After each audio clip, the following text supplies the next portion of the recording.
Time check 5:25. Ito na po yung ating na-restore na D15. Sina-soundcheck na po natin yan. Ayan po.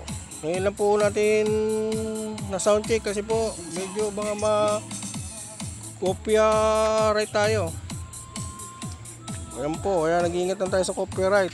Gamit ko 502B DVD, Fukuda, saka keyboard, kinabit ko na. Yung isa sa Twitter na binigay. Yan, maganda na rin yan. Pati yung crown. Ayan po. Dandaan lang sa volume. Mga kaanting, mga kahanap. Alas 7 lang. Yung treble, iangat na natin. Yan, may kalansing na. Susunod po natin middle high. Ginit na lang natin yan. Ginit na, ayan. Lumakas na po. Ayan po. Ayan po siya. Sunod natin ang bass. Pakiramdaman ng bass. Kasi malakas ang impact niyan. Dahil kahit pambahayan, malakas pa rin yan.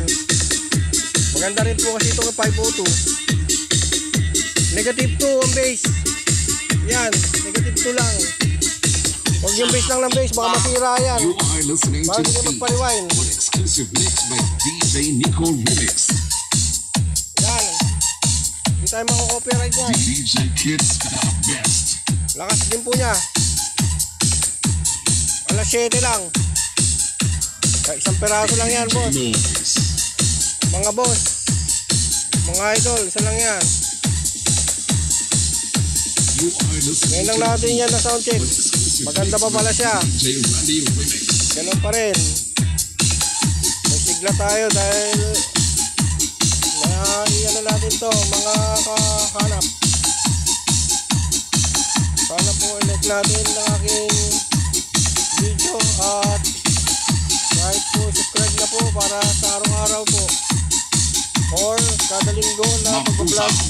May idea po kayo sa aking mga vlog. Pasensya na po, medyo talagang may sipon tayo. Kaya ganito po medyo tayo magsalita kasi may sipon pa po tayo. Lakas po niya. Yan. Lakas. Nagiwalay ko yan. Nakahiwalay yung Twitter. Nahiwalay din tong isa. Left and right. Yan po. Maganda na po yung tunog niya. You are listening to the beat.